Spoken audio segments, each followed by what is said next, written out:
What's up, kids? How are you doing today? I am doing well. As of this video, I mean, this will probably go up in comes out of February, March. We'll have been through a lot at this stage, and I'd like to thank you for coming along on that journey with me. It has been a lot. So essentially, by the time this comes out, Potato Recipe will be out in the world. It will be available. Pre-order will no longer be a thing. So thank you to everyone who did pre-order. Thank you to everyone who has purchased the book. It means way more than you can probably imagine. It's a long time coming. It took a lot of work to put together, more than I will likely ever admit. And a lot of time has been spent on it, so I appreciate that. And thank you to anyone who came to the launch. If you could come to the launch, I have no idea how it went. I mean, it's the 29th of January right now, as I record this. So it may have gone well. It may have gone terribly. I may be dead by now. Which brings me to my point. I'm not dying or anything. Maybe. I mean, I don't know. I haven't seen a doctor in a very long time. But who knows? You know, the world's a chaotic place. We can't put names on these things. But it does give me a thought which I was thinking about the other day. So a friend of mine sent me a message, which was essentially, it was like a screen, you know, like when it's not a meme, but someone screenshots something and then posts it online, and then that picture goes live, and everyone kind of follows that picture. And it was the difference between males and females getting ready for a date. So males, it was one of these classic, you know, what's the word? I guess privilege posts, maybe. Yeah. So demonstrating the difference between males and females, and that men don't tend to have to think about being, you know, accosted or assaulted on a date or being killed in general. So, and that women, they do. You know, they tell friends where they're going, they tell who they're seeing, they inform people, they leave emergency numbers, blah, blah, blah, blah, because they're meeting a stranger. Just for reference, by the way, I do that for myself. Because I don't trust people, which demonstrates the point that, you know, women don't feel like they can trust men, which, you know, is a valid point considering the rate of assaults and things which go on in the world. Teach your children to be better, please, the people of the world. But it is to the point, because the point which I was trying to get to before I rambled off course was that when I go on a date, or when I go meet somebody, especially a stranger, a lot of what I think of is, if this person dies on this date, I'm screwed. Even if they died accidentally. You know, if we were together and someone just had a tumor and they didn't know about it and they suddenly dropped dead, I am fucked. Because there is no alibi for me. Being a single male alone with a dead body is not a position which I'd wish on anybody, especially not if you had nothing to do with the situation. So there's a lot of fear in that. But, you know, that never stops me. People are people, and people are going to die, and then we'll deal with it. The start of this podcast is taking a real weird turn. Gone from humbly thanking you for purchasing my products, supporting my artwork, to suggesting that what would happen providing I ended up with a corpse. But it's give or take, yelling at concrete. You can never really tell what's coming when I get on this run. But one of these factors which I put into play is that I live alone. I live in a house by myself. I have done for, I'm going to say 3 years. Nearly. Almost. Might be more than 3 years. Can't really remember. Brain is not great with dates and time and space and all that kind of thing. I never make a good Doctor Who is what I'm saying. But I live alone, so all responsibility within my house falls to me. You know, cooking, cleaning, bathing, all of that is my responsibility. Not that I ever had anyone bathe me. But it's something which I have to do, which means I find it quite easy to be productive within my own house. You know, so like, let's say I leave a plate in my living room. If I see that plate every single day, all I'm thinking to myself is, why the hell haven't we picked up that plate? You're going to have to pick it up eventually. So I pick it up and we take it to the kitchen and then it gets washed. You know, same with kind of looking after myself and feeding myself. No one's going to make food for me. Therefore, I have to buy food. I have to go grocery shopping. I have to cook for myself. I have to get involved with my own life. There's no one there to support me on that. By the way, I would completely recommend living alone at some point in your life. It is insanely freeing. I've also been down this road on other podcasts where I've discussed the problems with being insanely free within your own life. I think it was on a podcast with Elizabeth, and we were both saying that without structure in our lives that we wouldn't survive. I know for a fact if I didn't have a full-time job and I only did artwork and existed in this little bubble which I create for myself, which is my home, that I would not survive very long, because I get into funks where I just make stuff, and the rabbit hole you can go down is something which you occasionally need to be dragged out of. So if you're in one of those rabbit holes, go for coffee with a friend. Seriously, just get out and go for a coffee with a friend. It gives you so much more perspective on what you're working on as well. This is just a sly bit of creative advice. So the way I create is to basically delve into my mind, and that sounds hugely pretentious, but to do that, I lock myself away. I isolate myself in such a fairly dramatic manner. It's not something which I announce. I just kind of do it, and then every so often I get a text from a friend who says, "Hey, we haven't seen you in a couple of days. You okay?"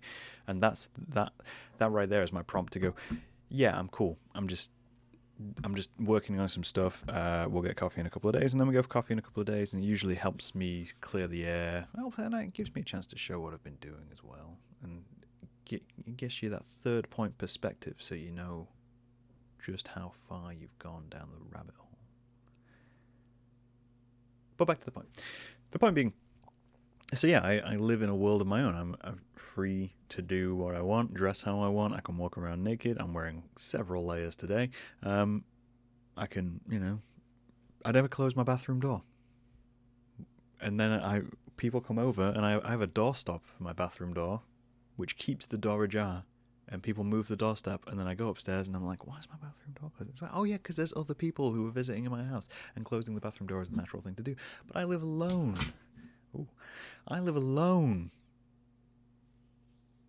So why would I ever close the bathroom door? Who's going to come in? If an intruder comes in, then I'm clearly just going to fling whatever's in the toilet at them to save myself. But that's a real, not like fear, just a thought which comes in the back of your head, stuff like that. That whole idea of an intruder. So, someone breaks into my house, and I'm there. I am the only person in that house.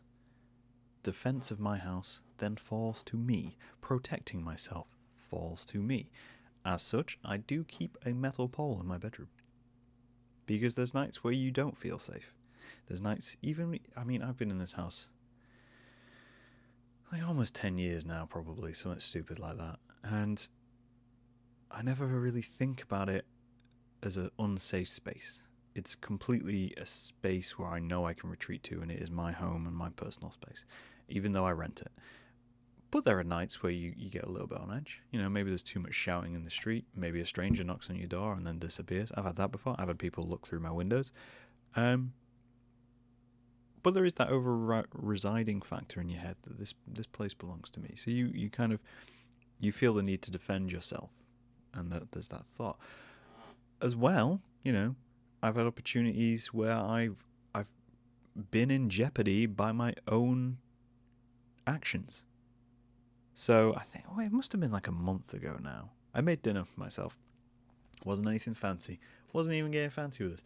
Wasn't like I was making pufferfish. Wasn't like I was, trying out oysters for the first time on a whim. Never had an oyster. I'm really curious what that tastes like. I like seafood, but I'm really curious. Can't eat them at the minute though, because I'm doing a whole vegetarian kick. But that's a whole different story. So I made dinner for myself. Curly fries from a bag, not homemade, from a bag. Bit of ketchup. I think I had like some breaded thingamajig. This must have been December it happened, because I remember talking to my dad about it at Christmas. Must have been December. But I made my dinner for myself, and then partway through the meal, my mouth just tasted weird. I'd eaten a curly fry, and I was like, what is this? What is this weird sensation in my mouth? And suddenly my tongue started burning. Not in like an acidic way, in like a poison way. And my brain was just like, what is this? And of course, I got a little bit, and being human, I didn't instantly stop eating my meal. I just carried on and was like, maybe that little bit was off. we'll try a little bit more. So I kept eating, and my mouth got worse. Everything got worse. It was awful. Like it was, and all I could think was, oh, it must have been a bad potato. It must have been a curly fry which had gone off. You know, maybe they made it and it was just unripe or something. And what I was tasting was like the nightshady, more poisonous effect of what potatoes can do for you when they go bad. And it was just that curly fry. So I got rid of that. I rinsed my mouth out and whatnot, and then I kept going because I don't learn, and I love food, and I was hungry, and it became more and more apparent that what I was tasting wasn't, in fact, the product of the food. It was a product of a cleaning solution which had gotten onto my plate, and as I was eating it, the alkali was just rinsing my mouth to a point where I was spitting and foam was coming out. And I managed to wet the plate, and part of the plate just foamed up. So essentially, I was just poisoning myself. I'd sat there and almost poisoned myself, and I made it through, but I lost taste in my tongue for like a day because, yeah, I'd introduced an alkali into my mouth which shouldn't have been there, not for human consumption. It says on every single bottle, but that is something which I've done for myself. I got my tattoo done a few years back, and they gave me second skin. And so second skin is something which they usually use on burn victim because it keeps your skin in place and well protected. And then when you peel it off kind of like tape, but you don't do it quick. You really slow and drag it down, kind of like trying to take a label off a DVD, and you run water over it all the time whilst you're doing it. I did it in the shower, and my body overheated, so I ended up almost passing out, throwing up in my bathroom, sat on my bathroom floor, nude as the day is long, skin half hanging off my shoulder, just trying to calm down. Everything was going wrong, and then and I was just on my own, just sitting there on the floor. Didn't really know what to do with myself. I have fallen down my stairs. I have slipped steps. I have had near misses with knives and power tools because I am clumsy as anything, yet love doing handiwork. What is my point? My point is that all of these situations, I am completely alone. So there is always a resounding factor in my head that if I make a mistake, one day I am doomed. I am not going to make it out alive. Small mistakes in households of families, which is why humans live in packs, can be assisted. You know, you slip, someone picks you up, helps you out. So you slip, break your ankle, you're on your own. I could be laying at the bottom of the stairs for days and no one would notice. The only time anyone would notice would be work would call my home, not get an answer. They'd probably wait a day or so, then they'd call again, and then if they didn't get that, they'd call an emergency contact, which were my parents. My neighbours don't notice. I don't talk to my neighbours. In fact, the only time I've spoken to my neighbours is when I had to go out and tell them to turn the music down because it was 4 in the fucking morning and they were playing like drum and bass through the wall and I couldn't. Oh, that's a whole other story. But I don't talk to my neighbours. They're not going to come round and check on me. They're not going to be there to say, oh, hey, I wonder if Graham's okay. No, that's not going to happen. I can slice through my arm. I'm going to have to stop that. I'm going to have to tourniquet that, call an ambulance, help myself out. So you have to put a lot more thought into what you're doing with your life. And I think whilst, that's terrifying, at the same time, that's an amazing thing to do. This is why I say people need to live alone at some point. Because your whole perspective on the world changes. I lived out the house during uni. I moved into a student house. You're living with friends. So your perspective on the world kind of changes because you've gone from a home where, you have people supporting you, looking after the homestead because it's not your homestead, to a place where everybody is kind of entitled. And it takes a lot of effort to get everybody working together and consider each other's feelings and cleaning and all that kind of stuff. There's a lot of hit and miss with it. And then after that, I lived with my partner. And that's a whole different dynamic as well, because there's two of you, you've got someone else to consider, but you're very close, so you're very understanding of each other's needs and wants and positions within the world. And you work through that to go from never living alone to being with someone, there's a lot to learn in that instance. There's a lot to go wrong. There's a lot for you to know and understand in a way. And I think if you do a period where you're living alone, then it becomes less of a challenge, because when you're on your own, you're very aware. You're aware to a scale that is almost unheard of. This is the thing when you can tell someone who's lived alone. You can tell someone who's had to be independent of everyone else. You can tell, because you talk to them about their lives and they've already got everything solved. They know where things are. They know what things do. Whether they feel like they do well living alone or not, they have a grasp of everything within their life, because you completely have to.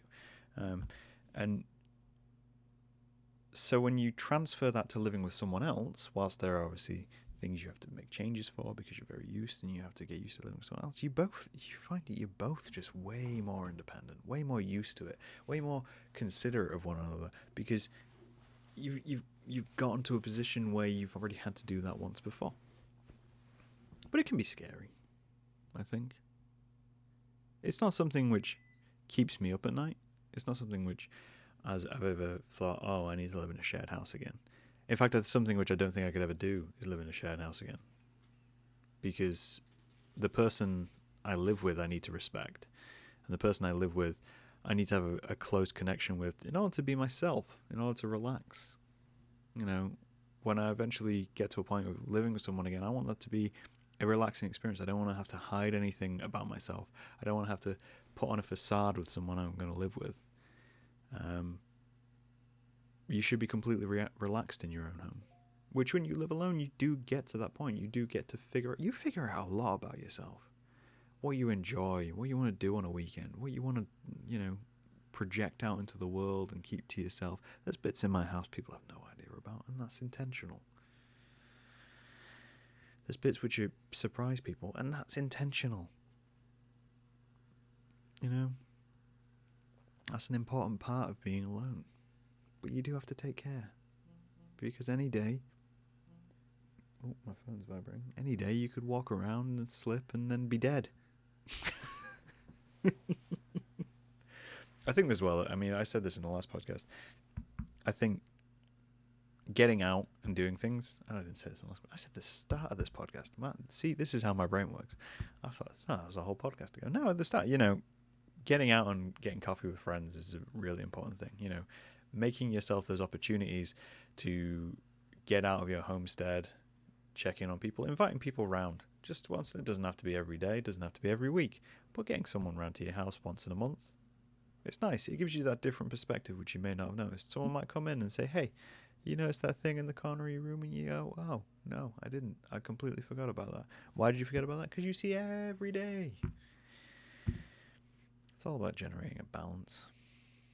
But I'd recommend living alone. I definitely would recommend living alone. This is the same as me on travel. I think I said this in the one with Ollie and Martin. Solo travel. Even if you're in a relationship, going away on your own, coming back with new stories to tell your partner about, those are important things. As much as living alone is an important thing. Because you have tales, you have things of interest, you can do whatever you want. Just be careful with it. I'm going back and forth on this point, but just be careful with it. That's all I'm saying. I don't want you to be at the bottom of the stairs. Or have a person who will check on you every so often. And if you don't feel like you have any of those things, you can put a comment in the YouTube comments and I'll know you're still there, still doing your thing. I don't mind being that little point of contact. I tend to reply to most comments I get because I don't get many comments. I'm happy to do that. Happy to have people reach out and say, hey, your videos are kind of there to do a community service. They provide a little narrative to the situation, a little narrative to the day, and I appreciate that. And I appreciate everyone who listens. This is one thing. I say I do whatever I want, and I do whatever I want. I have time to make podcasts. I have time to make my book. I have time to paint and draw and do all these things because no one else relies on me. And that's a very unique, quite privileged situation. I completely accept that. I appreciate that, and I appreciate people who take time to listen to this. I appreciate people who take time to listen to the podcast, because I realize you're taking time out of your day to do that. You're taking time out of your day to listen to a guy ramble about a subject. I really appreciate that. So I hope you're taking care. I hope that you're doing well. I hope that you will consider living alone if you're in a shared house, if you can afford to. I realize everyone's situation is different. But I recommend it. And if you know someone who lives alone and they don't get out very much, take them for coffee. Go pay them a visit. I think old people are a great example of that. When you get to a certain age, you'll likely end up living alone, one way or another, whether it's in a home or whether it's in a habitat by yourself. I'm surrounded by out in the back of my house. There's old people's homes, and they all live alone, and they're very independent people, and they're learning that late in life. You could learn that early in life, so then the rest of your life is easy. But they're people who need visitors. They're people who you need to go see, chat to, because you get older, but your personality doesn't really change. They're still people. They're just old people. That's why I like talking to my gran. She's got all this age, and she's got all these things which she sees as negatives for being old, but she's still got a personality. She's still a person right there. She's just had a different experience in life, and I find that fascinating. I find you fascinating, gran. No way you watch this. You haven't got the internet in your house. But thanks for listening. And I hope I've inspired or scared you. And I'll talk to you guys later.